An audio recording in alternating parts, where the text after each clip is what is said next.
देखो आज का टॉपिक है हमारा अर्थमेटिक प्रोग्रेशन। अर्थमेटिक प्रोग्रेशन क्या होती है? हमारे पास कोई भी किसी भी टाइप की सीरीज होती है जिसमें हमारे पास n नंबर्स ऑफ टर्म्स हो जाती है और जहाँ पे बीच का कॉमन डिफरेंस क्या रहता है, हमारा सेम रहता है। फॉर एग्जांपल हम यहाँ पे n नेचुरल नंबर्स की बात कर सकते हैं, 1 2 3 4। यहाँ पे अगर आप देखोगे तो बीच में क्या आ रहा है, सभी टर्म्स के बीच में कॉमन डिफरेंस सेम आ रहा है, तो ये हमारे पास एपी हो जाती है।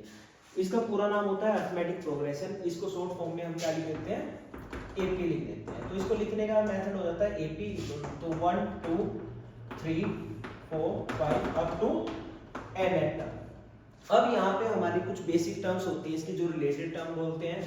तो एपी को हम अनदर वे में लिख सकते हैं एपी, तो यहाँ पे हमारे पास हो जाते हैं A1 A2 A3 up to AN। तो जो हमारे पास यहाँ पे A1 है, A1 को हम कहेंगे फर्स्ट टर्म, और जो यहाँ पे कॉमन डिफरेंस आता है उसको हम D से डिनोट करते हैं, जिसके अंदर फॉर्मूला हो जाता है हमारे पास AN माइनस AN माइनस 1। यानी कि जो सेकंड टर्म होती है उसमें से फर्स्ट टर्म को क्या कर दो, आप माइनस कर दो। कि पूरी एपी के अंदर आप कहीं से भी कोई भी टर्म उठा के उन दोनों का कॉमन डिफरेंस निकाल सकते हो। अगर वो सभी का सेम आ रहा है तो हमारे पास क्या हो जाएगी, एपी हो जाएगी, अदरवाइज वो एपी नहीं होगी।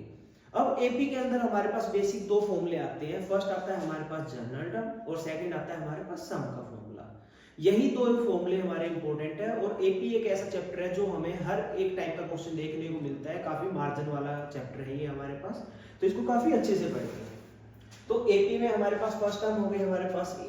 अब जो नेक्स्ट आते हैं हमारे पास जनरल टर्म, जिसको हम ए एन बोलते हैं।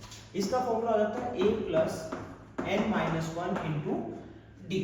यहाँ पे ए हो गई हमारे पास फर्स्ट टर्म, एन हो जाएगी नंबर ऑफ टर्म। जैसे कोई भी एक एपी की सीरीज दे रखी है उसमें 50 टर्म्स है हमारे पास, तो 50 क्या हो गया, वहां पे एन हो गया हमारे पास, यानी कि number of term, nth term. जैसे फर्स्ट टर्म हो गई, फर्स्ट हो गई, सेकंड हो गई, थर्ड हो गई, एन एट टर्म हो गई हमारे पास। तो ऐसे ही हमारे पास डी क्या हो जाएगा, यहाँ पे कॉमन डिफरेंस हो जाएगा कि कोई भी दो टर्म दे रखे हैं उनके दोनों के बीच का डिफरेंस क्या होगा, हमारे पास कॉमन डिफरेंस क्या है। तो उसी को हम जनरल टर्म बोल देते हैं। जनरल टर्म को हम अनदर वे में बोल देते हैं, इसको लास्ट टर्म भी बोला जाता है। तो इसको हम एल से भी डिनोट कर देते हैं। काफी जगह अगर आप देखोगे बुक वगैरह में भी काफी जगह लास्ट टर्म भी ऑप्शन में होता है हमारे पास, या लास्ट में एल भी लिखा हुआ दिखाई देता है।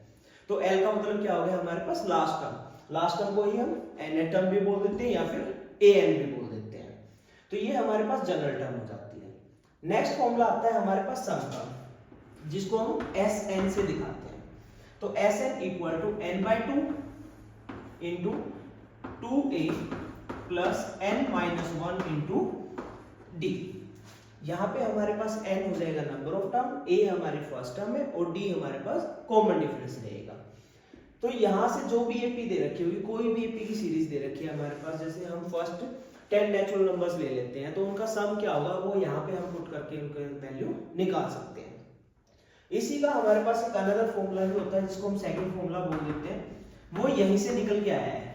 मेन फॉर्मूला हमारे पास यही हो जाता है, बट कुछ क्वेश्चनों में क्या होता है कि हमारे पास लास्ट टर्म गिवन होती है, तो वहां पे हम पहले डिफरेंस निकाल लेंगे, तो काफी लंबा प्रोसेस हो जाता है। तो आप डायरेक्ट ये वाला फॉर्मूला भी अप्लाई कर सकते हो कि a प्लस ए एन, यानी कि फर्स्ट टर्म में लास्ट टर्म को क्या कर दो, आप ऐड कर दो, n से मल्टीप्लाई हो जाएगा और 2 से उसको क्या कर दो, डिवाइड कर दोगे, तो वहां पे भी हमारे पास सम निकल के आ जाएगा।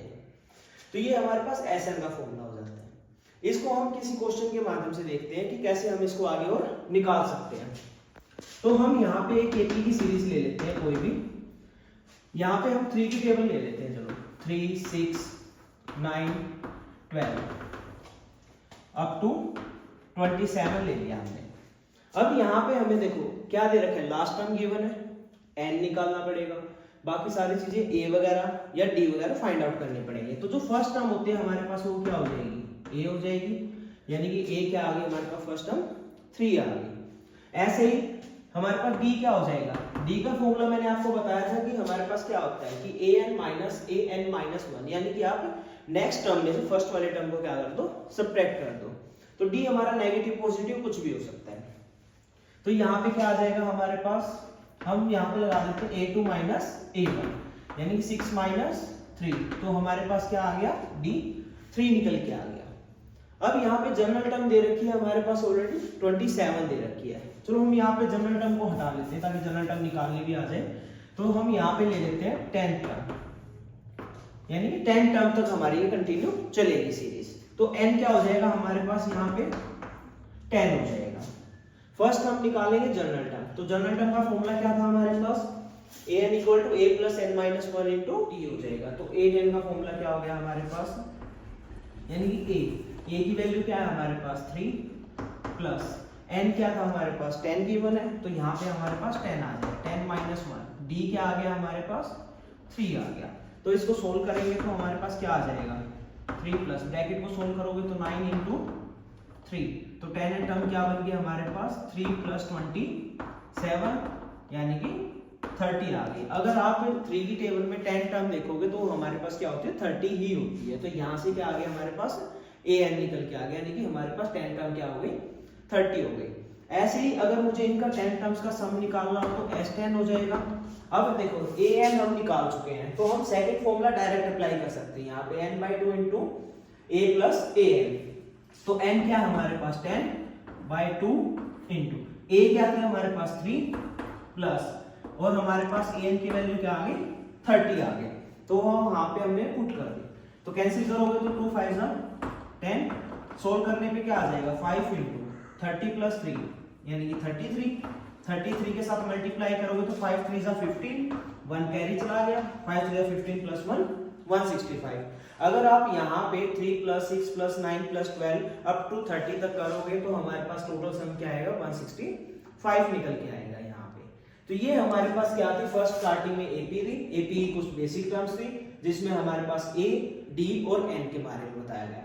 उसके बाद फिर हमारे पास जनरल टर्म आई।